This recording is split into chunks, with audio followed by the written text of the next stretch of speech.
সকালবেলা খাওয়া হয়ে গেছে? হুম, কি খেলে কি? ঝাল বড়াটা গেলে মনের আর কিছু লাগে? তাই? একটা পান খেতে ইচ্ছা করেছে, কিন্তু পান আছে কি না? অবশ্যই আছে। সুবরি আছে? হুম, কি হাসছিস কেন?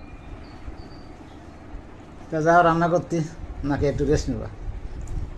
আমি চাই না তুমি এই গরমের ভিতরে রান্না করতে যাও, বাবা, কারণ আগে হলো শরীর, সুস্থ দেহ সুস্থ মন, তারপরে সব কিছু। কী বলেন বন্ধুরা, আপনারা কমেন্টে জানিয়ে যাবেন। শরীরটা আগে নাকি খাওয়া দাওয়া? খাওয়া দাওয়া তো থাকবে, তার মধ্যে শরীর যদি সুস্থ না থাকে তা তুমি কী করে কাজ করবে? হুম, তা বন্ধুদের কিছু বলো। কি বলবো, বন্ধুরা তো বলবে একটা কথা, যে গরমে সবাই রান্নাও করে, খাওয়া দাওয়া করে, সুস্থও থাকে। আহ,